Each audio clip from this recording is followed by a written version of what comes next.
Hello, this is the Stories Beside channel. I release videos every day for you. Subscribe and click the bell. Sorry, I woke you up, asked Emily, calling her friend Hannah on the phone. And then she looked at the clock herself. It was exactly 8 o'clock. For her, it was already late in the morning.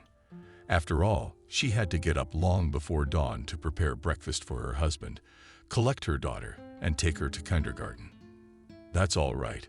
Good thing she called, or I'd be lying in bed half the day again. The girl again sweetly, yawned Hannah. I got an answer to my resume. Emily's voice was very excited. What do you think to do now? Asked her friend. I don't know, Emily answered. So, come over to my place, and we'll have coffee and talk about it, Hannah suggested. Emily looked around, noting to herself the things that particularly needed cleaning. Her husband did not tolerate mess, so she tried to keep the house in perfect order. Of course, with a small child it was a problem. But Emily tried hard to please her husband, Michael. She quickly made a list on a piece of paper of groceries that she needed to buy for dinner. The girl counted the money her husband left on the kitchen table and sighed. Almost half of it had to be crossed out, since there wasn't enough money. Good thing her friend lived in the same neighborhood where Emily and her family lived. Otherwise, she would have had to spend more on public transportation. Quickly, she got ready and rushed to her friend. Hannah met her in a beautiful velvet robe. The sweet smell of fresh coffee wafted through the kitchen. Strange. Her friend's husband worked at the same place where Michael held a similar position. But Hannah dressed 1,000 times better, always spoiling herself with new clothes. Emily looked sadly at her old boots, placing them in the farthest corner so as not to attract attention. With a burst soul, on one of the boots, Hannah carefully poured coffee into cups, reaching for her friend's favorite brownie, who were just like a morning fairy. For the first time all morning, Emily smiled. She rarely did that at all. The conditions in which she lived were not conducive to it. Tell me what happened. I can see you're nervous, said Hannah, comfortably ensconced in her chair. Remember, I told you that I sent some resumes. After waiting for a positive nod from her friend, Emily continued. So, yesterday I got the call and was invited to an interview. Can you imagine? Now I do not know what to do. Emily was ready to burst into tears. Wait, so you're not excited? Aren't you the one who's been buzzing my ear about wanting to get a job? You're confused? Asked her friend. Yes, I wanted to, but now I'm scared. How will Michael react when he finds out? You know him. Look, first of all, no one's hired you yet.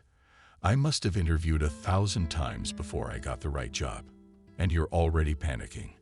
And secondly, it's high time you got a job. Nothing good will come of your Michael. Hannah finished. She had never liked Emily's husband, especially since she had begun to be friends with his wife. He was morally destroying a weak, defenseless girl who couldn't fight back. Emily nodded. The girlfriend was right about everything, deciding not to worry too early about her husband's reaction. They chatted with her friend on extraneous topics for a while longer.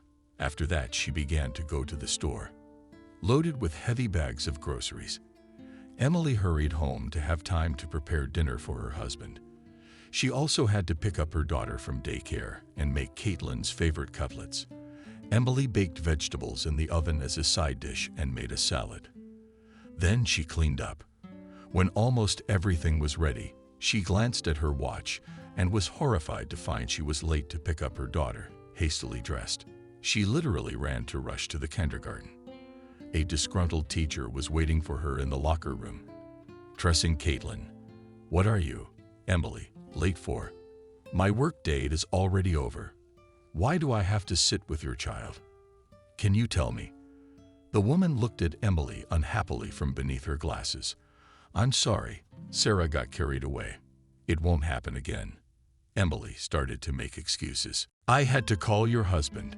Someone has to make up for my lost time. Already on her way out, the teacher declared. Emily took her daughter by the hand and hurried out to stop this unpleasant conversation. The mention of her husband made her feel bad. There was no way Michael was going to let this incident go unchecked. She was distracted from her unpleasant thoughts. Caitlin tugged at her arm. "Mom, don't be upset. I did not wait long." Catching the mood of her mother, said the little girl. "You are a very kind and clever girl," Emily answered, and hugged her daughter tenderly. When they entered the apartment, they found Michael already at home. He came out of the room and looked at his wife with displeasure. "What do you think you're doing?" he hissed. Emily looked at him like a hunted puppy. "Daddy, do not swear at your mother. It wasn't her fault." Rushed to her mother's defense. "Caitlin, get in the room now," shouted Michael at the girl, and she sobbed. Ran to the nursery. "Why are you doing this to her? She is just a baby," she said quietly to Emily. "You tell me how to behave with my daughter. You, who forgot about her and did not pick her up from kindergarten. My teacher called me. Do you realize how you embarrassed me?" he yelled. "I'm sorry. I was just cleaning up and didn't time it right," Emily whispered, lowering her eyes. Michael came close to her and taking her roughly by the chin, said, "You're lucky I'm nice today. Next time will be different. Understood?" he barked. Emily nodded, feeling the tears flow from her eyes. After gathering the table, she fed Caitlin and went to play with her. "Mom, why doesn't Daddy love us?" sadly, Caitlin asked when they were alone. "Oh, really, honey? How could anyone not love a little girl like you?" Emily was taken aback by the 4-year-old's question, although she understood that the girl sees her father's antics and was worried about the child's emotional state. But not all dads are like that. Today a mom and dad came to pick up James from our group. So James' dad had a very different conversation with Mom. They were laughing and joking. The girl looked sadly into her mother's eyes. Emily could not find anything to say to her daughter and only held her close and kissed her tightly on the top of her head. After putting her daughter to bed, Emily tried to silently leave the room. Meeting her husband was the last thing she wanted to do. After making sure she was asleep, she carefully picked up her nightgown and went to sleep in the nursery. Cozying up next to her daughter, she glanced at their family portrait hanging on the wall. Caitlin was about a year old at the time, and they were all smiling sweetly from the photo, even though there were already enough problems in the family at that time. With a sigh, the girl wondered, had there ever been real feelings between her and Michael? It was a question she couldn't even answer for herself. After all, Michael was her first and only man, and so there was nothing to compare it to. In the very first year of her marriage, all her ideas of love, learned from romance novels and movies, had been shattered, giving way to constant nagging and insults from her husband. Even the birth of a daughter did not improve the situation in the relationship between the spouses.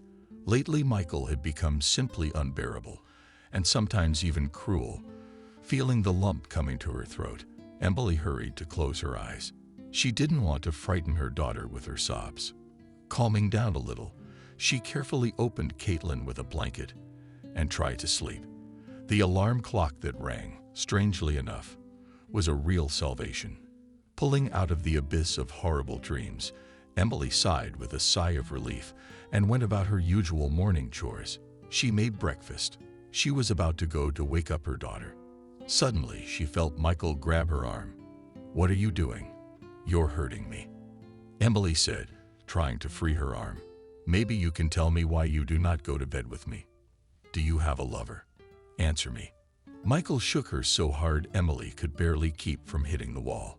"What are you talking about? I just fell asleep with Caitlin," she excused herself. Michael loosened his grip a little but pushed his wife against the wall and said, "If I find out you have a lover, you won't live." And letting go of his frightened wife, he continued to get ready for work, trying to calm down. Emily poured herself some water. Her thoughts were confused, and her breathing did not even out. Michael had never been like this before. Emily wondered. He could really do something to her. There was no one to protect her. Gathering her thoughts and trying to smile, she went to wake her daughter. Caitlin was peacefully asleep, hugging her favorite teddy bear. Emily looked at her daughter. She loved her baby girl madly. Stroking the girl's hair, she gently kissed her chubby cheek. The girl smiled and opened her eyes with a yawn. "Mommy, how nice that you slept with me. With you, I am not afraid of anything. Are you afraid of something?" she asked. "Daughter, yes, I often have a scary dream that you were taken by a terrible dragon. I was left all alone." The girl's lower lip trembled. "Don't worry, sweetheart. My mother will always be there for me, and no dragon will dare kidnap me." Emily hurriedly hugged her daughter. "And now we have to get ready for kindergarten, or the teacher will scold us again." She winked at the girl, and she ran off to wash her face, laughing merrily. Michael slammed the door as they sat down to breakfast. He never drove them to daycare, even though it was on his way. But today Emily didn't feel like it at all. She wished she had crossed paths with her husband as little as possible lately. A little interaction with Caitlin gave her pleasure, and in the presence of her father, the girl was silent, afraid to say anything unnecessary, taking her daughter to kindergarten. Emily looked at her watch and gasped.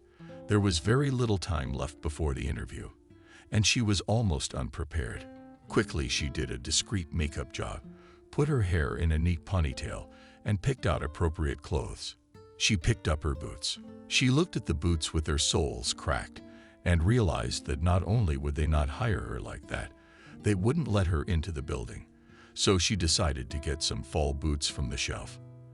After looking at herself in the mirror one more time before going out, Emily wasn't very happy, but she had to go in what she had. Otherwise, she might have been late for the meeting. Once outside, Emily felt her legs instantly stiff with frost. November this year had been unusually frosty, and there had been a blizzard this morning. Slipping from time to time, the girl went in the right direction. She had no money left at all, so she gave up the idea of taking public transportation at once.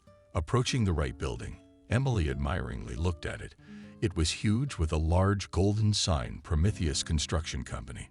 She reached into her purse to put her diploma, of which she was truly proud.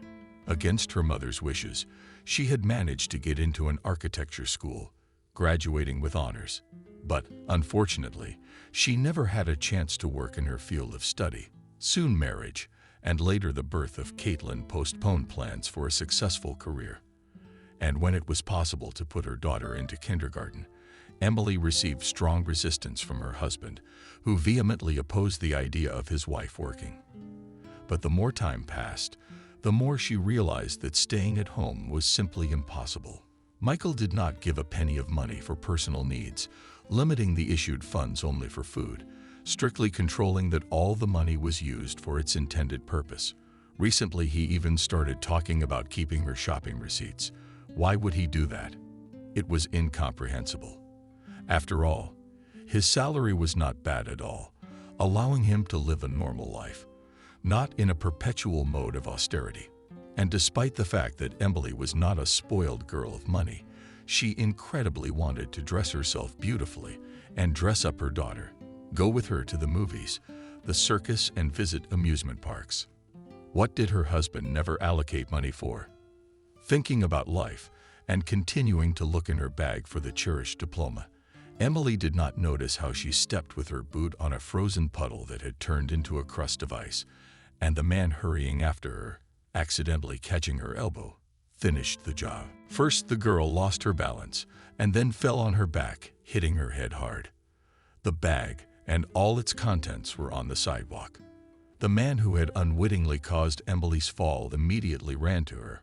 "Are you all right?" he asked, squatting down in front of her. "Shall we take you to the hospital?" No, I don't need a hospital," Emily whispered, still lying on the snow. Looking at the man, she noticed the unusual color of his eyes and the regular features of his face. He was wearing an obviously expensive coat, and his perfume must have cost as much as Emily had never dreamed of. Trying to get up, the girl slipped again. But this time, the man was there in time. "Are you sure you don't need medical attention?" he asked again, and when he heard a negative answer, sighed with relief. Emily, meanwhile, began to collect her belongings that fell out in the fall. Trying to clean herself up, she realized with horror that she had torn the sleeve of her only coat. Tears came to her eyes at once, and Emily walked quickly in the opposite direction, knowing that it was simply unseemly to come to the interview dressed like that. Carefully avoiding the ice on the sidewalk, she almost ran home, forgetting about the casual acquaintance and mentally saying goodbye to the prospective job. Came home. The first thing she did was lie down on the bed, covering herself with a warm blanket. Her legs just seemed to freeze solid, and her head was buzzing eerily. As the warmth spread through her veins, she fell into a deep sleep. Again, she dreamed the same scary dreams she had the night before, so she did not get her full rest. Waking up by the time it was time to get ready for Caitlin, she hurried to the garden, afraid of being late again. Michael was already waiting for them at home, angry about the lack of dinner prepared, so as soon as the noni crossed the threshold, he jumped on his wife. "I don't understand why there's no food at home. Have you been doing this all day?" he screamed. I was in bad shape. I fell hard in the street, hitting my head. Still, the pain won't let go. Emily tensed. She knew that a simple complaint would not do. A big fight was brewing. "Look, darling, I support you, so please do your duty." At that moment, the phone rang from her purse, which was in the hallway, so Emily rushed to answer it. "Emily," a pleasant woman's voice asked. "Yes, it was me." Emily answered, trying to move into her daughter's room so Michael wouldn't hear the conversation. "You were signed up for an interview at Prometheus today, but you didn't show up." The voice on the other end of the line was clearly waiting for an excuse from the person on the other end. "I'm sorry, but circumstances came up."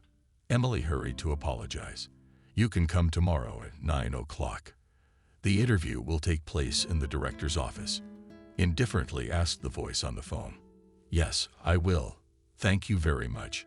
Emily got excited, but the phone had already started ringing. Not knowing how to overcome her excitement, she began to clean up. Her daughter was watching cartoons in the nursery, and her husband did not want to cross paths. Why would they decide to invite me again? Emily pondered, but could not think of any reason. She had no experience at all, and specialized education is not uncommon. In addition, in such a solid firm must have been thousands of applicants. To her amazement, her husband never touched her again this evening. So, after waiting for him to fall asleep, she laid herself down for the morning, having done all the housework and taken the child to the garden.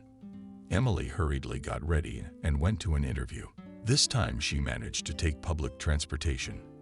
After all, her husband had left money for groceries in the evening. Quickly getting to the right place, Emily hesitantly stepped inside the building. The beautiful interior design spoke for itself. The firm was clearly thriving. Lots of people were passing from one office to another, and that was only on the first floor. As it turned out, the company's office spanned 9 floors. Emily was simply amazed at the surroundings. It was exactly how she envisioned her dream job. When she approached the receptionist, she asked, "Excuse me, I have an appointment for an interview in the director's office at 9. The receptionist girl looked carefully at the real Emily in front of her. "Matthew never conducts interviews in person. Do you need to go to Human Resources? It's on the 5th floor." The girl looked at Emily's clothes squeamishly for a while longer, but another visitor distracted her. Emily felt extremely uncomfortable. The girls who worked in the building were well and tastefully dressed. Looking out of the corner of her eye at the sleeve of her coat that had been sewn yesterday, Emily sighed heavily. With difficulty finding the right office, Emily introduced herself. "Good afternoon. I got a call yesterday and was invited to an interview. My name is Emily." The girl felt confused. Before her sat a woman with an impenetrable face. "What position are you applying for?" she asked Emily. Without even looking at her, "I would like to try out for the position of assistant architect," she answered. "We do not try here," the woman said, and checking Emily's data said, "You are not on the list of applicants, so we have to refuse you." Emily was confused. "How come?" "I got the call this evening and was invited to an interview at 9 o'clock. Desperately, she argued. At that moment, the phone rang on the table. The woman listened attentively to the instructions and then said to come up to the 9th floor. "Is Matthew expecting you?" and skeptically looking at Emily, added, "I do not know for what merits, but the chief wants to talk to you personally." Going to the 9th floor, Emily cautiously approached the reception of the director, the door of which was decorated with a sign of General Manager Matthew. The girl hesitantly knocked and entered the reception room. Behind the receptionist's desk sat a beautiful blonde woman. She looked exactly how Emily imagined a secretary in a large firm. The perfect figure with long legs, bright makeup, and a short skirt. Emily smiled involuntarily. "Excuse me, I have an appointment at 9 o'clock. She turned to the receptionist. Emily clarified the girl. Emily recognized her voice instantly.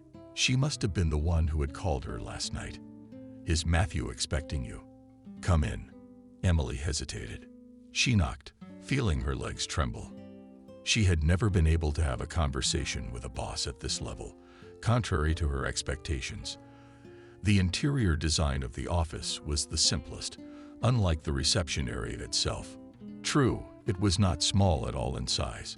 It was divided into 2 parts. The study was divided by a huge closet, leaving only a passageway to the other room.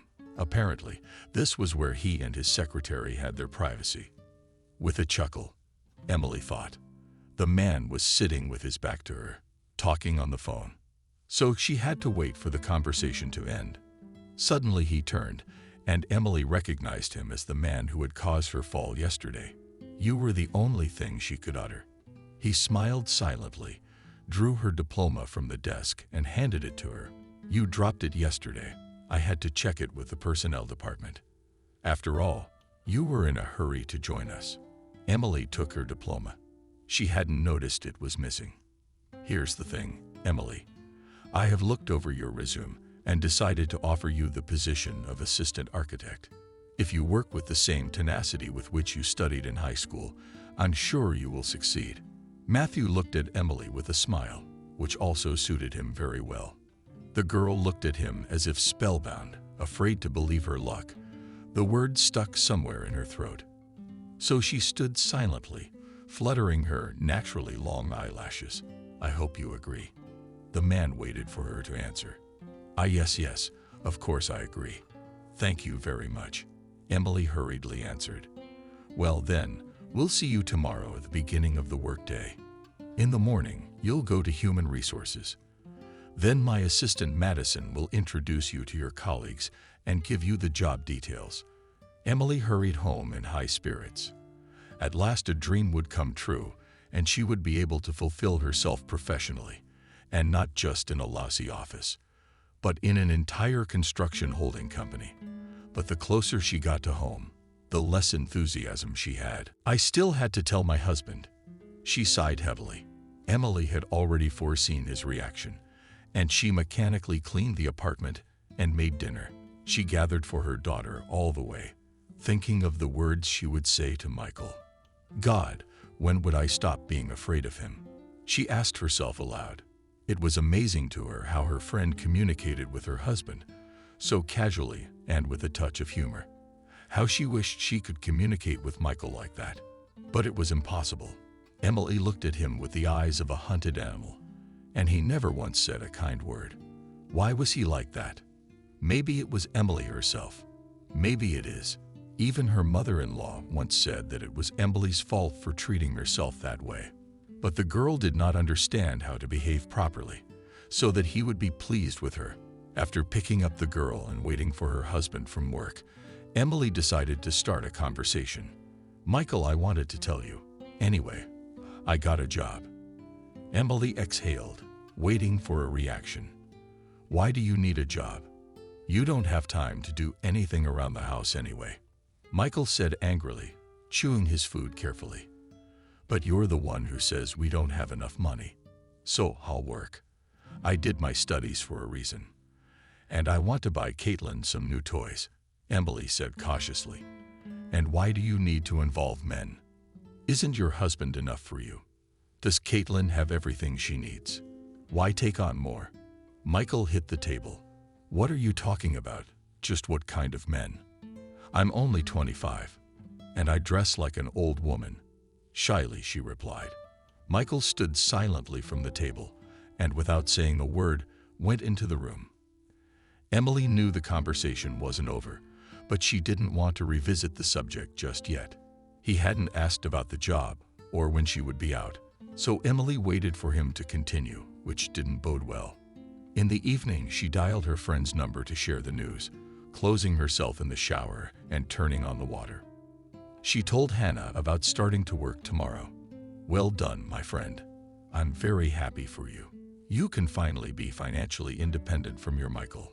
My advice to you is to save a little bit, just in case. You never know." Emily thanked her friend and hung up. She promised to visit her with Caitlin at the weekend and then discuss everything in detail. And the next morning, after checking in at the Human Resources Department, Emily went up to the 9th floor in search of Madison. Not finding the girl in the waiting room, she knocked on the principal's office, where she found the girl. They were casually drinking coffee, and Madison was at the same time writing something in her notebook. "Good morning." Matthew was the first to say hello. "Madison, will you please take Emily to her workplace and introduce her to her colleagues?" he ordered. "But why should I do that?" The secretary was indignant. She pouted and folded her arms across her chest. Emily felt that the director and the secretary had a much closer relationship than the working one. She smiled. Classic of the genre. The chief is having an affair with a beautiful secretary, just like in the movies. "Because that's what I said. If you want to stick around, you do what I say." Suddenly, Matthew raised his voice. He rose from his chair, and Emily was able to see him at full height, which, by the way, was much taller than average. The pants and shirt, a soft blue color, fit his athletic figure perfectly. He looked about 30 years old. The girl was instantly embarrassed by the interest she was looking at the stranger's man and lowered her eyes. Madison instantly jumped up and, giving Emily a defining look, headed into the waiting room. "Well, Emily, get to work," the director said, signaling for her to leave. I didn't have to say it twice. Emily, holding her miserable coat, followed a disgruntled Madison. Emily liked the staff. She hadn't imagined that so many people could work in one place, but those with whom she had constant contact on the job numbered no more than 5, and they all occupied one large office. Especially liked her immediate supervisor, senior architect Brianna. The woman was middle-aged and had a friendly face and pleasant voice, and there were 2 other assistants like Emily, Kaylee, and Haley. Settling down on the desk assigned to her, she diligently began to delve into the details of the work to be done. By the end of the day, the girl felt pleasantly tired. She quickly pulled herself together and hurried after Caitlin to the nursery. As she left the building, she noticed Matthew walking in the company of Madison, who was holding his hand. Seeing Emily, Madison looked at her squeamishly and whispered something in her companion's ear. Emily felt uncomfortable. She suddenly felt that something nasty had been said to her, so she hurried to the bus stop. At home, it was business as usual. Michael grumbled about the unmade dinner, finishing the leftovers from yesterday. Emily quickly prepared a meal and busied herself with her daughter, who was hopping around her like a dragonfly, barely beginning her 2nd day of work. The girl heard her boss summon her to his office, mentally going over what she had done wrong. Emily set off on cotton legs to the 9th floor. Timidly, she knocked on the door. She stepped inside.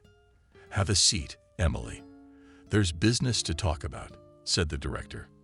"I think you've noticed that we have a certain dress code in our company. I don't feel comfortable telling you this, but your clothes don't quite fit into it. Couldn't you dress according to our requirements?" He was silent, but you could see he was uncomfortable with this conversation. "Yes, I understand." But the girl bit her lips so she wouldn't burst into tears right in the chief's office. She knew what he was talking about.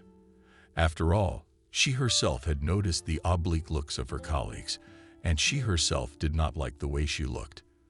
But where to get money for new clothes? She didn't know. Michael wouldn't give it to her, and to ask to borrow from Hannah did not allow her conscience. "Wait, I understand. You have just begun work." Feeling Emily's state of mind, said the director. So go to the cashier's office and get your card credited in advance. I've made arrangements, so by the beginning of next work week we'll be expecting you updated." Matthew smiled as he finished his speech. "Thank you," only managed to utter sharply out of embarrassment. "Girl." In the evening, when everyone was already asleep, Emily went to the mirror and looked at herself in the reflection of a haggard woman with a poker face. Emily noted that she had normal, slender legs, as well as her figure. She even recalled how, when she was in college, many guys had tried to woo her with compliments. She didn't seem to have heard any compliments since then, and who would dare do such a thing? For one thing, Michael was extremely jealous, ready to lunge at anyone who looked at his wife. And secondly, her appearance was not exactly conducive to compliments. She spent the next weekend creating a new look for herself. Her friend Hannah was also involved and acted as her stylist. Caitlin was insanely happy about these outings. After all, Emily even allowed herself to buy a new doll for her daughter from the advance payment. Visiting the hairdresser, Emily fixed the color of her hair, checking and looking at herself in the mirror, as if she recognized herself anew. She'd forgotten that she could like her reflection in the mirror. One thing Emily was worried about was how Michael would feel about all this, and it must be said, her fears were not unfounded. Absent all weekend, by Sunday evening, he arrived home in a terrible mood. And after noticing his wife's transformation, he went berserk. Waiting for her daughter to fall asleep, he immediately attacked the frightened Emily. "Can you explain what this masquerade is?" With a wicked grin, he asked. "What do you mean?" She knew what he meant, but hoped her husband would calm down. "Who are you trying for? She hasn't even had time to get a job. And now she has already. You got yourself a lover." "Answer the bitch." Michael was furious. "Michael, stop it. You know very well that you're all I have." "I just wanted to freshen up my hair color," Emily said quietly. At that moment, Michael swooped down on her and literally pinned her against the wall, wrapping her long hair around his fist. "Please don't. You're hurting me," Emily pleaded. But her husband didn't let go. On the contrary, he tugged her hair harder. "I want you to remember something. If I find out that you've been fooling around behind my back with someone else, will you be sorry you were ever born? Got it?" He growled in her ear. Emily nodded obediently. "You are nothing. I picked you up on the street, washed you, and made you my wife. You sat on my neck for years. You know one wrong move and you're out on the street, and you'll never see your daughter again." Michael wouldn't let up. Then with all his might he threw her against the opposite wall. Emily fell to the floor and cried out in pain and helplessness. It seemed as if he had ripped out more than one piece of her hair. Meanwhile, Michael took her purse and shook its contents to the floor. Among the items lying there, he found a bank card issued to her at work. "What is it?" He looked at his crying wife. "It was given to me at work and threw in there in advance, so I can dress up by the established dress code." Sobbing, Emily admitted, "Oh, that's great. You write me a password. From now on, I will have the card. You can't be trusted with the money. You'll spend it all. Besides, it's time to pay back my debts. I've been spending on you all these years. I think it's fair and satisfying." Myself, Michael laughed unpleasantly, tucking the card into his pocket. Emily sobbed helplessly. In an instant, all hope that she could now be less financially dependent on her husband dissipated. She rushed to her daughter's room. She didn't want to spend the night with that creature because she didn't know what else to expect from him. One thing she was sure of was that if he wanted to, he could easily take her daughter away from her. Cautiously walking into the nursery, the girl lay down next to the quietly sleeping baby girl, tenderly hugging her. She could not allow the separation from her. Michael did not notice his daughter at all, often repeating that he wanted a son, and Caitlin was very afraid of him. Touching Emily's head felt like her skin was on fire, so hard Michael had tried. She caught herself thinking that lately her constant feeling of fear of her husband had been added to her constant feeling of hatred. Sometimes she imagined that something would suddenly happen to him, and he would disappear from their lives forever. And when he was late at work, she involuntarily wished him ill. Asleep. It wasn't until the morning that Emily was glad that Michael was leaving for work much earlier than they got up. So when the door slammed behind him, she sighed in relief and went to clean herself up. Getting the things she had hidden from her husband, Emily did not regret her action in the slightest, as there was a great chance that he could spoil them.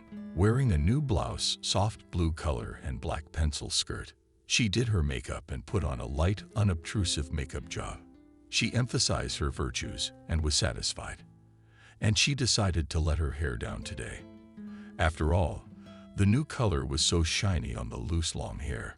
Inspecting herself in the mirror, Emily thought that the color of her blouse was an incredible match for her shirt. But frightened by her own thoughts, the girl hurried to collect Caitlin in the garden, walking into the office building. Emily felt like a young girl again, as she had long ago, before she was married, catching the interested glances of the men passing by. The girl smiled. She was very pleased. At this time, the elevator had to be awaited for quite a long time, because everyone was in a hurry to get to their workplaces, and so it was sometimes packed. So it turned out this time, too, squeezing between someone. Emily found herself in the very corner. Suddenly, she smelled a familiar scent of perfume. Emily was called out by Matthew, standing behind her. Emily turned around and noticed his astonished look. "She didn't recognize you today, did she?" She caught a hint of delight in his voice, which made her smile. "Thank you. I hope I meet the company dress code now," she asked. "Of course, more than that." As soon as he said that, the elevator stopped at the right floor, and she quickly got out. The colleagues who worked with her were pleased to note the change in her appearance. Only Kaylee curled her lips in displeasure, but she didn't show it. Emily didn't like Kaylee very much, by the way, as well as the others. The girl had a complicated character who liked to collect gossip and was very jealous.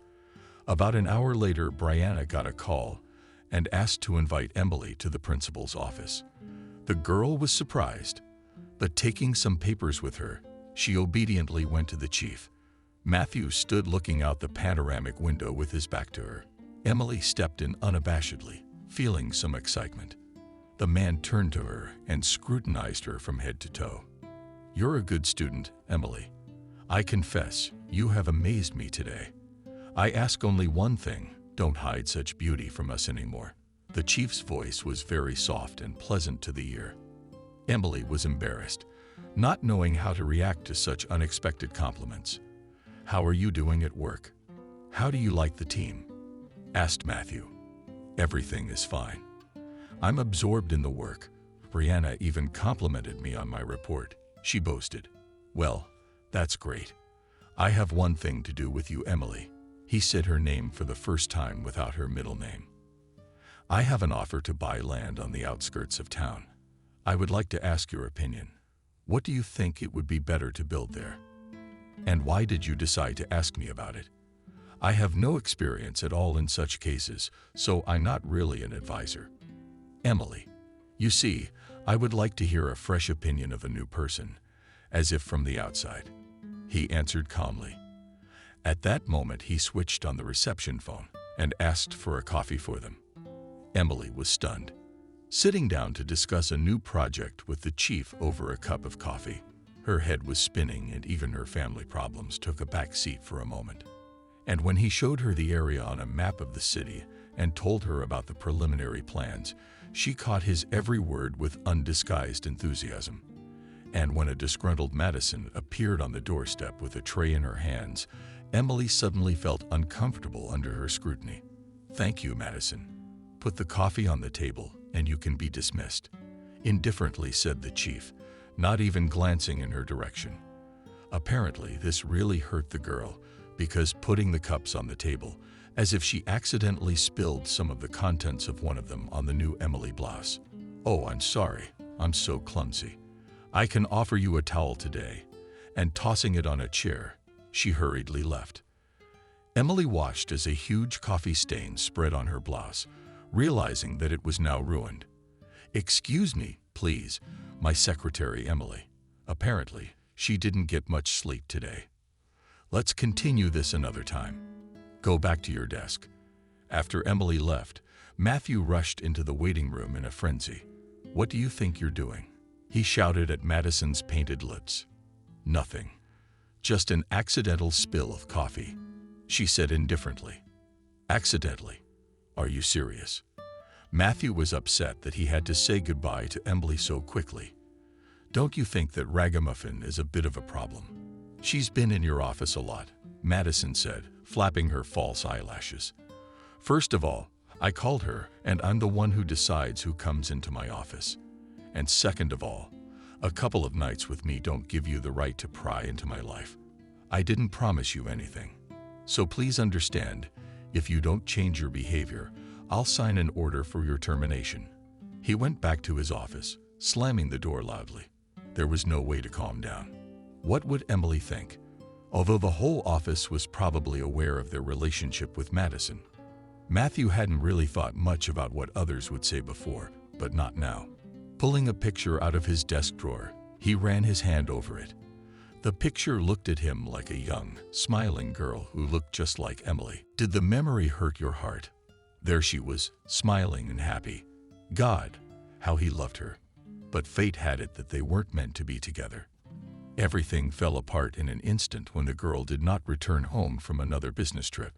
The plane on which she was supposed to fly crashed, and everyone on board perished. The impact was so strong that many of the remains could not even be found. Alexis was among their number, bitterly experiencing the loss. Matthew plunged headlong into work. Having money and an attractive appearance, he had no shortage of female attention. But it wasn't the same. In every girl he looked for her. Confronted that morning with Emily, Matthew was shocked. So strong was the resemblance to his dead girlfriend. The only difference was that Alexis was always fashionable, expensive dressed. And this girl looked very modest. But she disappeared so quickly that he didn't even have time to ask her name. But the diploma lying on the ground did the trick, and Matthew managed to see her once more. And not only did he take her in once, he hoped to admire her as often as possible. And when he saw her transformation, today in the elevator, he was almost speechless. The girl amazed him with her modesty and restraint. But this abomination, Madison, ruined everything. It was time to get rid of her, thought Matthew, putting the picture of Alexis back in his desk. He wanted to know as much as he could about Emily. He requested her personnel file from Human Resources. Meanwhile, Emily returned to her desk. "Why did the chief summon you?" asked a curious Kaylee. "He was just checking in." "Did you tell him something about a new project?" Naively she said. "That's strange. Why would he tell an inexperienced person about a project? He would have called Brianna." Kaylee grumbled. Emily shrugged her shoulders in response. "Yes, the chief is the hottest guy you'll ever meet, isn't he? And he's rich too. I can't get enough of girls. Are you in love with him?" "'Cause I see you're all flushed," Kaylee asked sneeringly. "Look, there's Madison on guard. They say she's having an affair with the chief, and she won't let her get away with it. Stop talking nonsense and gossiping." Brianna admonished her. "Emily actually has a husband and a child. You better get to work." "So her husband won't budge," Kaylee hissed, glared angrily at her coworkers, and fell silent. Emily smiled and thought to herself that she should be more careful when talking to Kaylee. She was clearly not a good person. God forbid she would spread gossip about her. I could not fully immerse myself in my work. Thoughts kept returning to the office on the 9th floor. Looking at her watch, Emily sighed sadly. She didn't want to go home, but it was time to pick up Caitlin. So she hurriedly packed up and got out. Walking up to the bus stop, Emily realized with annoyance that she missed the bus, and the next one had to wait at least 20 minutes. And that meant she might be late again, picking up her daughter. Michael didn't want to think about what would happen if the teacher complained again. He had made it clear he would not forgive a second time. Not because he was so worried about his daughter, but for Emily to obey him unquestioningly in a panic. Looking at the clock, Emily was about to cry. If Michael hadn't taken the card, we could have taken a cab, she thought. But alas, things didn't work out the way she wanted them to. The moment the girl was completely desperate, a large white car stopped in front of her. The window rolled down and her boss's face appeared. "Emily, let me drive you," he asked the freezing girl. "The girls are far away," she honestly admitted. "That's all right. Sit down," in a cheerful voice said Matthew. Emily had no time for reflection, especially since the car was the only way she could get to her daughter in time. There was pleasant slow music playing in the car. The interior of the car was crystal clear, and the smell of the perfume of the man sitting across the street was amazingly pleasant. Michael always used perfume too, but it was nothing compared to Matthew's perfume. "Can you give me a ride to the daycare center?" she asked, giving me the exact address. The chief nodded silently and turned the music up a little louder.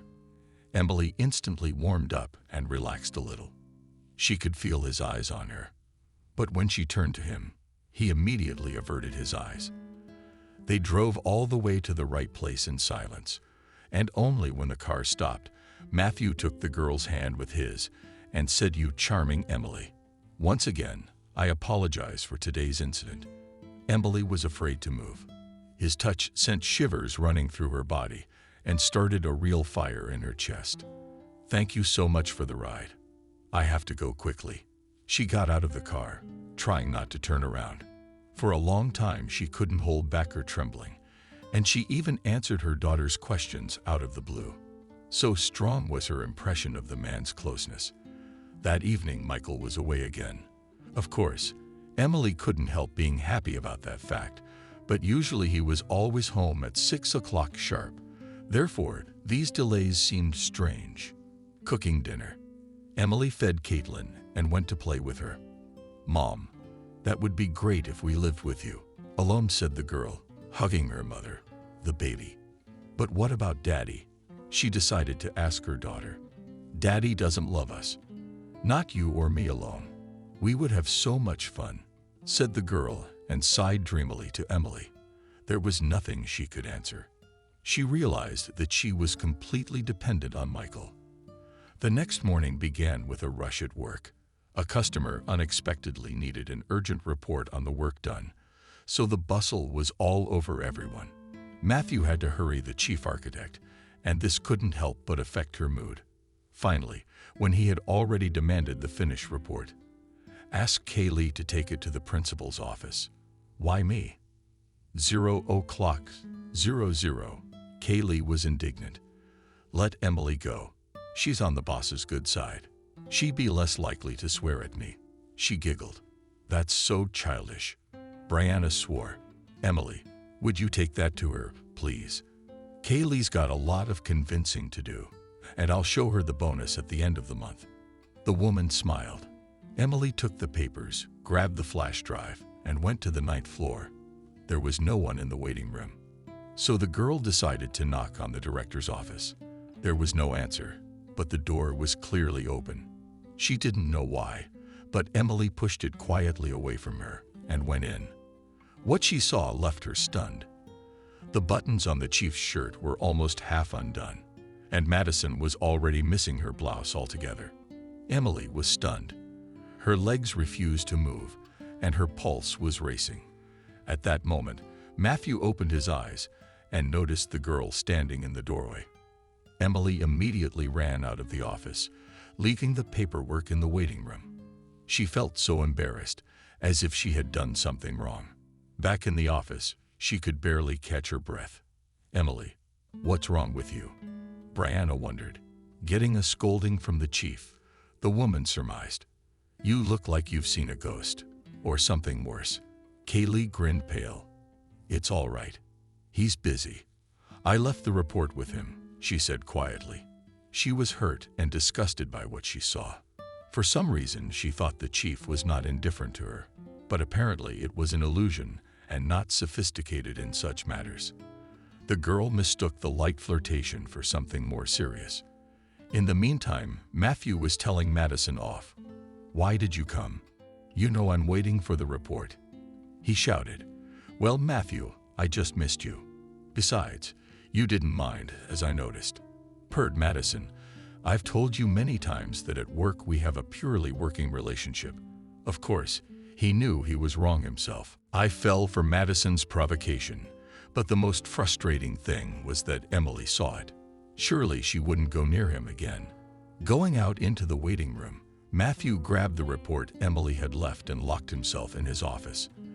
Emily hadn't seen him in days, though deep down she wanted to see him again. What right do I have to resent him? I have a husband and a child, and he has his own life. The girl thought to herself. Another week passed without much incident both at home and at work. But one day Brianna came up to Emily and quietly informed Emily, "You've been assigned a custom order." "Is that what Matthew ordered?" said the woman. She looked around to make sure no one could hear them. "So we have to design a new building, which will be on the outskirts of the city. You can do it." Emily nodded. "That's what I thought. You're quick-witted. You're quick-witted. We've done something like that before. Maybe we can get some fresh ideas. The chief will determine the bonus based on the results of the 2 weeks." Kaylee better not say it. She winked at Emily and handed over the folder with the task. Emily was excited and at the same time happy that she had the honor of leading the project on her own by picking Caitlin up from kindergarten. Emily suggested that she take her daughter for a walk in the park. She had cooked for 2 days yesterday, so she could take a little walk, especially since the weather was perfect. Caitlin accepted the offer with enthusiasm. The girl hopped and skipped in the snowdrifts. She made a snowman and even played snowballs with her mother, after which she got completely soaked. They moved toward home. On the way out of the park, Emily noticed a familiar silhouette. Michael was walking nearby. He was hugging a woman, leaning over her from time to time.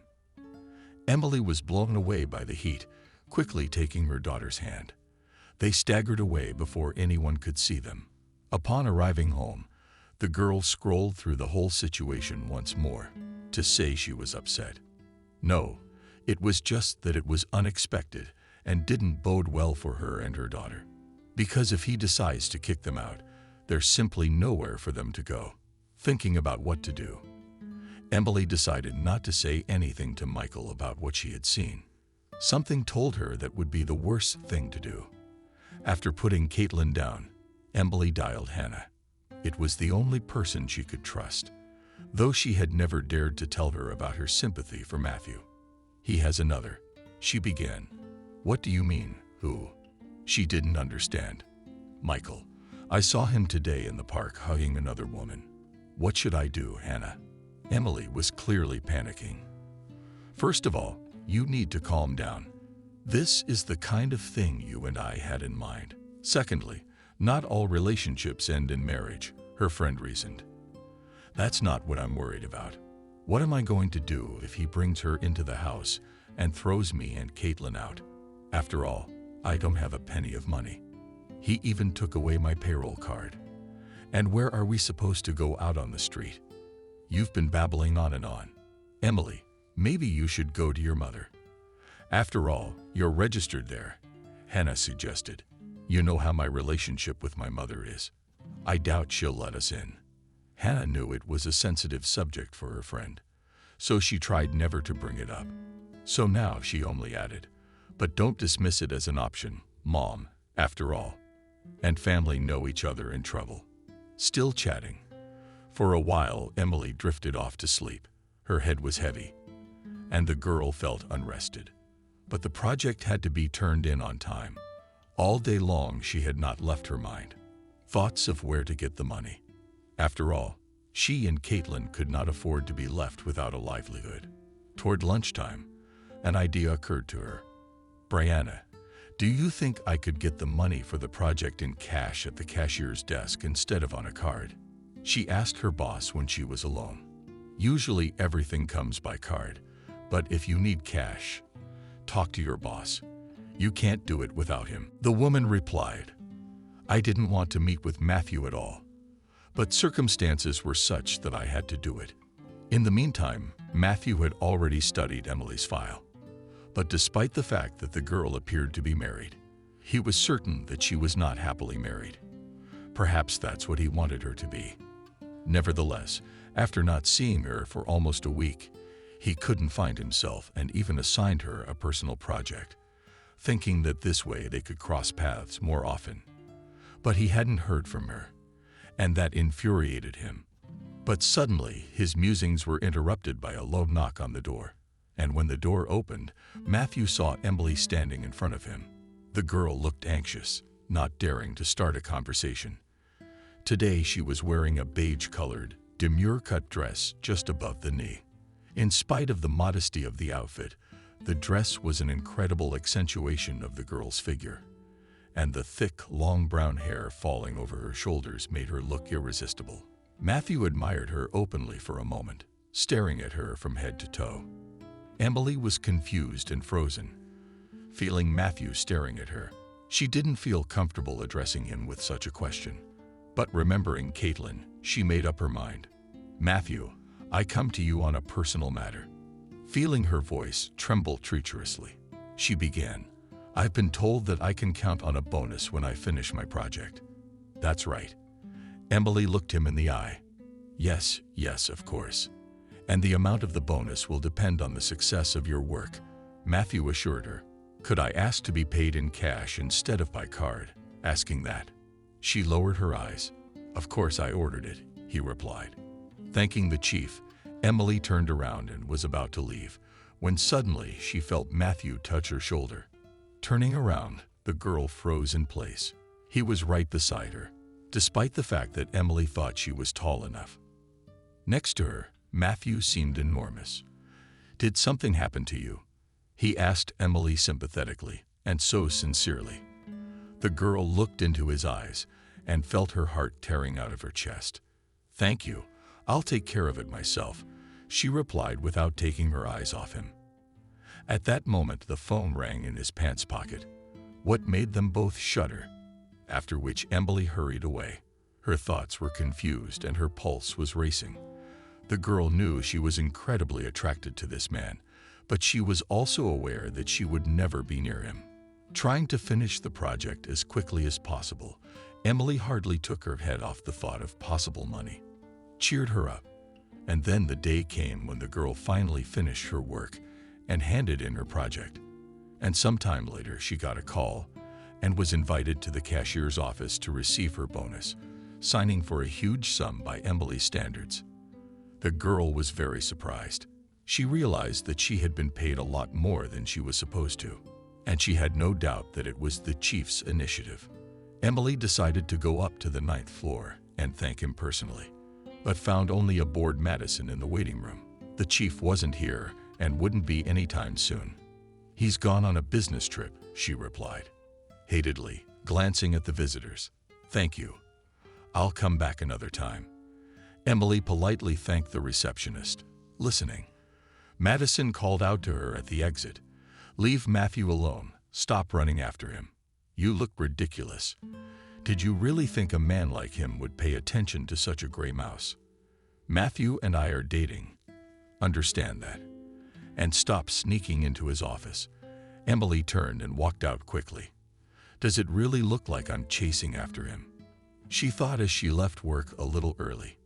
Emily stopped by her friend's house. "Hannah, can I leave you with one thing? There's no way you can go home. Michael will find it and take it away. He'll give you a hard time too. In a hurry," she asked as she handed her friend the envelope. "No problem." Hannah took the envelope and disappeared into the room. "That's it. You can be at ease," she said. With a sigh of relief, Emily hurried after her daughter. An unpleasant surprise awaited them at home. Drunk, Michael was tearing up and tearing down, trying to stay out of his way. They went into the nursery. Emily heard him shaking out the contents of her bag and checking her phone. She imagined what would have happened if she hadn't dropped off her friend's money. Suddenly, the door to the nursery opened and her husband's face appeared. "Here she comes," he shouted to Emily. "Mommy," I cried terribly. "Caitlin, do not be afraid, honey. You draw for now, and Daddy and I will talk and play with you again." She tried to reassure her daughter. Caitlin obediently nodded, wiping tears with her little hand. As she followed her husband out, Emily felt him take her by the neck and force her against the wall. "What are you doing? Let go," she begged. "What's the bitch got herself a man? You're all dressed up," Michael growled. More than anything, Emily wanted to scream and call for help. But she was even more afraid of frightening Caitlin, so she tried to answer calmly. "I have no one. I love only you and am faithful to you." "Yes, then we'll check it out now," laughed her husband. "Well, it's time to do your marital duty," he said. Please don't," Emily cried. "Mommy, I'm scared," Caitlin screamed at that moment. "Well, consider yourself lucky," said Michael, and as he walked away, he kicked his wife lying on the floor. After catching her breath, Emily wiped away her tears and hurried to her daughter. And the next morning she took off work and drove to the house where she had spent her childhood. She didn't think she'd get a good welcome there, but she hoped she would. As she approached the place she was leaving so swiftly, Emily felt tears come to her eyes. For thousands of people on the planet, that word meant the most intimate and dear. For Emily, it was different. This woman who was considered her mother. Nothing but pain, insults, and humiliation gave the poor girl, who wanted so much to just be loved by her mother, and called her nothing but a misunderstanding, and error without tiring. To repeat that she had ruined her whole life by her coming into the world. Ever since she was a little girl, Emily had decided that having children of her own would never hurt them, and would give them as much love as she could, so they would never feel the way she did. As she approached the house, she felt her heart pounding frantically, and in her soul with black claws. Unpleasant memories clung to her. Her mother had been lonely for a very long time, periodically changing her father's roommates. Emily never saw her mother, almost never talked about him, saying only once that he was married, but knew about the birth of Emily. Unfortunately, the girl was never destined to meet him, though she wanted to. No, not to accuse him of anything. She really needed the warmth of a loved one. For some reason, her imagination had always pictured him as a positive hero, maybe because she wanted it so much herself. She often imagined him embracing her and telling her that he had been looking for a long time and wanted to meet her. Emily would immediately forgive his absence from her life and be happy just to have him around. Emily knocked on the door of her mother's house she hadn't seen in years. The last time she married Michael, the door did not open immediately, but still opened, and an older woman who opened the door. The girl recognized her mother. "Emily, are you?" She looked at her daughter with suspicion of what. She sighed and smiled slightly. Emily noted to herself that her mother hadn't changed at all. "Can you let me in the house? We need to talk." Dryly, she asked her mother. The older woman let her daughter in. Inside, everything was the same. The same wallpaper from her childhood, the same shabby furniture. And from the room came a man snoring. Apparently the last of her mother's husbands was asleep, the reason for her precipitous departure from the house. Though it could hardly be called that. Everyone was only happy to see Emily leave, and my mother never called, not even to wish me a happy birthday. "To what do I owe?" the woman asked in impatience. "I need your help." Emily got right to the point. "Could it be that my daughter and I will stay on the street? I want you to let us stay with you for a while. And as soon as I can find something, we'll be sure to move out." "No," answered the mother briefly. "I want to remind you that I am also registered here and have more right to live here than your Nicholas, whom you have traded me for. And I can demand compensation for my share." She didn't know how she had the courage to tell her mother that. "Get out of here, you wretch." Then it did not work. Nicholas took away. "Now you want to show up. You've already ruined my life." The woman still shouted something after her daughter, but she just turned around at the door and said quietly, "Goodbye, Mother. I hope we won't see each other again," and went away. Had the memories stirred the soul? After all, Emily had tried so hard to forget everything. She remembered the time her stepfather had molested her, and how she had waited for her mother to protect her by telling her what had happened. But she only pushed her daughter away and accused her of wanting to destroy her marriage to Nicholas by slandering him. After that incident, life became unbearable. That is why Michael appears and saves the distraught Emily. He asked her to marry him, and she immediately said yes. Could she have imagined then that it would happen again? As she got home, Emily heard her cell phone ring. The number was unknown, but she decided to pick up the phone anyway. To her surprise, the caller was the chief. "Emily, hello. It's Matthew. I'm calling to give you the good news. Your project was very well received. Tomorrow we are going to meet with the construction company. I promised to bring the author of the project, so I'll pick you up tomorrow at 9 o'clock sharp." Having said that, Matthew hung up. The girl smiled. She was very glad to hear his voice. Probably the best thing that could have happened today, Emily thought with a smile. And at exactly 9 o'clock, a white SUV pulled up to her house. They were both in high spirits, so they joked the whole way. And when they got there, they found that they were one of the first to arrive. "That's great. We have time for breakfast," Matthew said, and ordered coffee and pastries right into the conference room. As they continued their casual conversation, Emily relaxed completely, and Matthew was simply charmed by the girl's naive simplicity. At one point, the man ran his hand over her arm.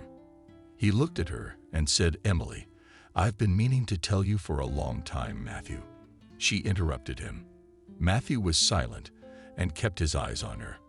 Emily was looking at him too. At that moment, there seemed to be no one else in the entire world but the two of them. They didn't notice how the conference room began to fill with people. Suddenly, Emily felt someone's icy gaze on her. She turned around and saw Michael staring right at her. She went pale and quickly withdrew the hand she had been gently stroking a moment before. "Matthew," the look in Michael's eyes did not bode well. "There's nothing wrong with you?" Matthew asked, noticing the change in his companion during the negotiations. Emily was visibly nervous, which could not go unnoticed. When the meeting with the construction company was over, she tried to leave quietly. Michael was waiting for her at the exit and led her away. He grabbed her arm forcibly and hissed in her ear, "I see you're not wasting any time. I knew your nature would take its toll. Your mother warned me at the wedding for a reason." Michael's eyes were on fire, and his grip was growing stronger.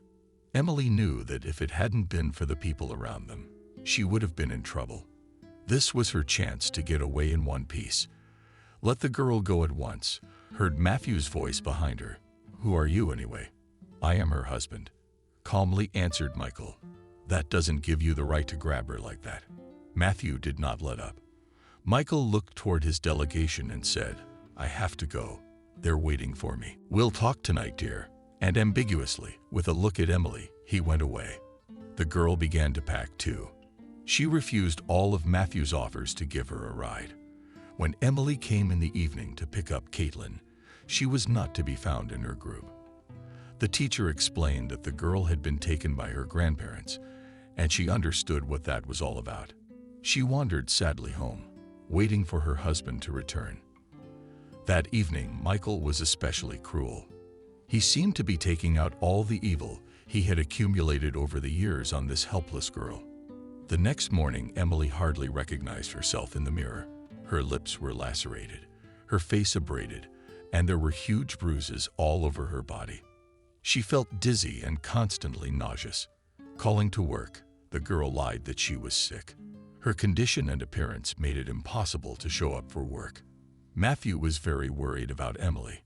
Her husband gave him the impression of not being a good man, who was sure to be a loose cannon. So when he did not find her at work in the morning, he became even more worried. At lunchtime, he could not stand it and rushed to her house. He knew the number of the apartment, so he boldly went up. The door was not opened for a long time. "Emily, open up, please. I know you said you were home." "Matthew, go away. I told you I was sick," Emily answered, afraid that someone would see her like this. But the man at the door wasn't going to give up that easily. "Emily, Don't be afraid. Open up. I really want to help you." At that moment, the door opened, and the girl threw herself into his arms, sobbing softly. Looking at the broken face of the girl, Matthew pagged with anger. "I'm going to kill that bastard. You can't stay here anymore." "But I have nowhere else to go," Caitlin confusedly repeated to Emily. "You stay in my apartment. I'll get my lawyers involved, and we'll take the baby away." That bastard Matthew had no tolerance for objection, and Emily had neither the strength nor the desire to resist. She would have gladly left the house a long time ago, if she had anywhere else to go. "And my daughter and I were heartbroken at the memory of our daughter." Emily suddenly imagined how frightened the little girl would be not to find her mother at home. But at this point, it was the only way out of Michael's clutches, quickly throwing the necessary items into the bag, of which, incidentally, there weren't many. Emily and Matthew left the apartment, which had become a prison for Emily. For the first couple of days, she slept constantly, and the doctor Matthew called in diagnosed a concussion. Waking up early in the morning and looking around, Emily breathed a sigh of relief, even though her head still hurt a little. All in all, the condition was much better. The room was cozy and bright, scrolling through the events of the past few days in her head. Emily was sad about how to get her Caitlin back. She didn't know, but she decided to go to the nursery today to see the little girl. Matthew entered the room, holding a cup of aromatic coffee and unpretentious sandwiches on a tray. "How good of you to wake up. The doctor said you'll like yourself soon enough," he said with a smile as he placed the tray on the bedside table. "Matthew, I feel very uncomfortable embarrassing you. I promised to find something for myself and move out in the next few days." Emily looked at him dressed in his usual jeans and t-shirt. He looked even more handsome, in a real, unpretentious way. "First of all, let's keep it on a first-name basis outside of work. And secondly, you're not bothering me at all. It's a big apartment. Taking care of you has brought some color into my life. Are you trying to tell me that your life is boring?" The girl chuckled, remembering Madison. Though there must be a whole battalion of girls besides her, ready to throw themselves into his arms. "Yes, there are. And if you mean Madison, I've already fired her," Matthew answered briefly. "Anyway, get some rest. I have to leave for work. I'll try to get back early." Matthew winked at Emily, giving her a charming smile as soon as the door closed behind him. Emily tried to get up after drinking her coffee and eating her sandwich. She thought about how no one had ever cared about her before. She was overwhelmed with feelings of gratitude and tenderness for this man who had accidentally appeared in her life. On her walk around the apartment, Emily noted the expensive furnishings in the room, which, apparently, was the home of the owner of the house. On the dresser were several picture frames. On them was a girl who looked just like Emily. I wonder who she was. Emily thought, immediately, feeling a sting of jealousy, took a shower, changed clothes, and tidied herself up. The girl went to the kindergarten. The bruises were still visible, especially on her lips, where there were more serious wounds, and how she did not try to powder them. It was impossible to make them completely invisible. As she approached the daycare center, Emily noticed the children on their walk. Caitlin immediately spotted her and rushed to the fence. "Mommy, are you there?" screamed the little girl. Of course, Emily's eyes immediately burst into tears. "Emily, what are you doing here?" sternly the teacher asked, signaling to her assistant to take Caitlin to the group. "Your husband has forbidden you to have a baby. He said that you are not quite healthy and that you are not acting appropriately. You know we can't ignore that. So I ask you to leave the nursery," she said sternly. "How can you do that? I am her mother." Emily was astonished. "Solve your problems with your husband," the woman said, and left. Emily could hardly hold back her tears from bursting into tears. After thinking for a while, she went to Michael's office. It was lunchtime, so she hoped to catch him at a cafe nearby. She was in luck. Michael was there. He was sitting with some lady and having a nice conversation. Emily grinned oddly. "He was never like that with me." Walking directly over to the table where her husband was sitting, Emily said, "Hi, I need to talk to you. You can interrupt your nice conversation." Michael's face took on a different expression at the sight of his wife, but after apologizing to his companion, he still followed Emily out. "I want to see my daughter," the girl stated. "Excluded. You can go to your lover's house. The child stays with me," the husband hissed angrily. "But you don't need her. Besides, you know how attached she is to me. I cannot live without her." Emily looked at Michael pleadingly. "If you can't, come home. The baby stays with me, period." Michael turned to leave. "But I'll go to court," Emily shouted after him. The man turned around, looking at her with a devastating look. "Go to court? No money, no home. Unstable psyche. Let's see who gets the baby." Michael laughed and left. The girl's heart was bursting with pain and longing, and even more so with hopelessness. She walked through the streets, not knowing the road. It seemed that life was over for her. Emily didn't notice how dark it got, and it rained. She sat on a park bench, staring at one point. There was no telling how much longer she would have sat like that if she hadn't heard a familiar voice.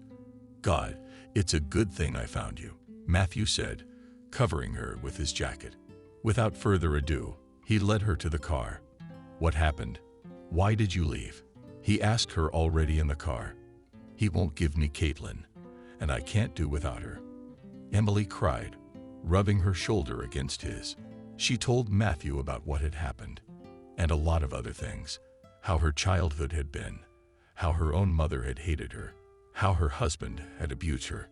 She spoke, and Matthew was astonished at how much grief this fragile girl had endured. Suddenly he kissed her, and she responded. There was so much feeling in them that they could no longer stop when they returned home. Waking up, she ran her hand over Matthew's face. He was silent and stared at the ceiling. "What are you thinking about?" she asked. "You know, I never thought it could be like this. Because the very day I saw you for the first time, I knew it wasn't a chance encounter," Matthew said, and kissed Emily tenderly. "Who's that girl in the picture in your bedroom?" she dared to ask. Matthew sighed. He didn't really want to talk about it, but he answered anyway. "We were the ones who were going to get married, but she died." "Did you love her quietly?" Emily asked.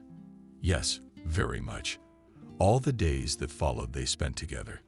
And when Matthew was away at work, Emily would wait for him, trying to treat him to something tasty. She noticed Alex's photos were missing from his bedroom. What couldn't she not be happy about? Several times she tried to see her daughter, but Michael prevented it in vain. Her injuries were almost healed, so Emily was getting ready to go to work. After all, for the guardianship authorities, having a job was an important aspect. Unfortunately, the question of housing had not yet been resolved, but she hoped that the rented apartment would still suit the authorities. She woke up early, got dressed, cleaned up, and started to make coffee for herself and Matthew. He went outside to move the car. As she was preparing breakfast, Emily heard a persistent call at the door. Thinking it was Matthew, she opened the door with a smile, but on the threshold stood Alexis, the girl in the picture. But Matthew said you were dead." Reeling away from her, "Emily, as you can see, is unharmed. So I suggest you pack your bags and get the hell out of here. Matthew only loves me, and no one like you has a place in his life. What are you standing there? You're deaf, or should I force you out?" Alexis looked at me with a sneer, clearly feeling superior. "I won't leave until Matthew asks me to," Emily said quietly, feeling her world crumble once more. On the threshold stood a dazed Matthew, unable to utter a word. He stared at Alexis without taking his eyes off hers, not even out of the corner of his eye, without looking at Emily. The girl realized that she had become superfluous again. Quietly, she got ready and left. She never made it to work that morning. Her legs refused to go where she might meet Matthew again. It was beautiful spring weather outside, and though spring was just gaining momentum, the sun was blissfully warm, and the scent of primrose flowers was in the air. Emily did not understand why fate was punishing her. Swallowing her tears, the girl came to the same park where she had wandered once, when she was just as bad. A sense of hopelessness was suffocating her. She simply did not know where to begin. She sat there again until deep into the evening, and she was absolutely freezing. Emily felt someone put a hand on her shoulder, and she shuddered. The girl turned around and saw Matthew. "I'm sorry. What happened?" "Guilty," he said. Don't be sorry. I understand, and I beg you to go away. I do not want to see anyone." Emily asked him, sobbing softly. "All right, I will go. But first I will take you to a place where someone is waiting for you." One man parked at the gate of a large house. Matthew led her inside. In one of the rooms was an elderly man lying on a bed. Matthew went out, leaving them alone. "Well, hello, daughter. I found you at last, and in that I am very grateful to Matthew for his help. How beautiful you are. You look a lot like your sister. Alexis is a little angry with me now, but that will pass, and you will surely become friends." Emily could see that every word was very difficult for him. "Sit down nearer, and I will tell you everything," he asked. Obediently, she sat down next to him.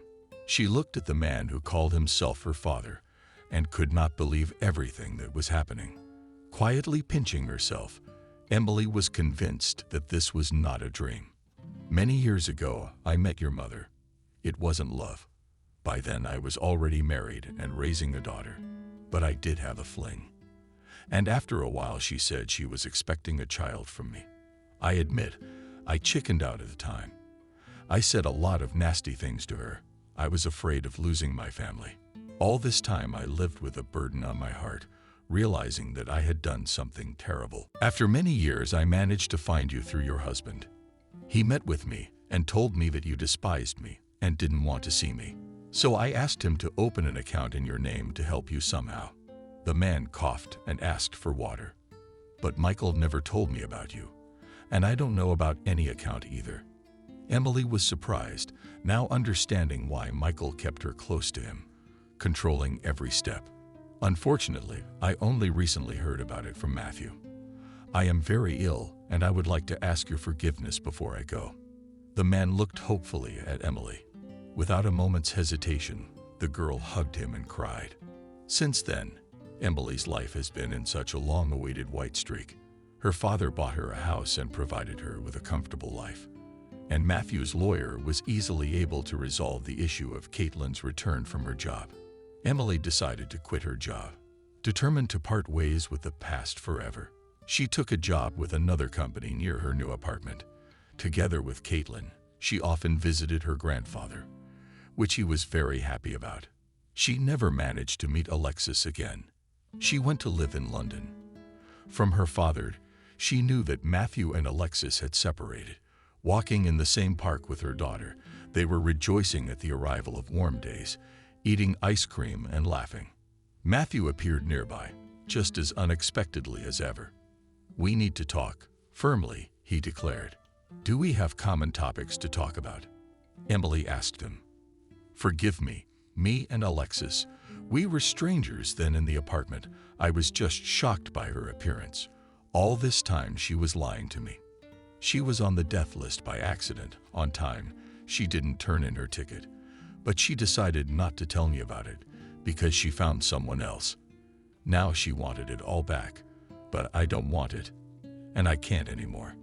I realize that you are the only one who exists for me, and no one else. I love you," Matthew said, and hugged Emily tenderly. She hugged him back, for she loved him very much too. From Hannah. Emily found out that Michael, who had been involved in some untidy financial affairs, had gone broke and was left with nothing, even losing his apartment. And at the moment, he is under investigation. Emily wasn't happy, but she didn't feel sorry for him either, because he got what he deserved out of this life.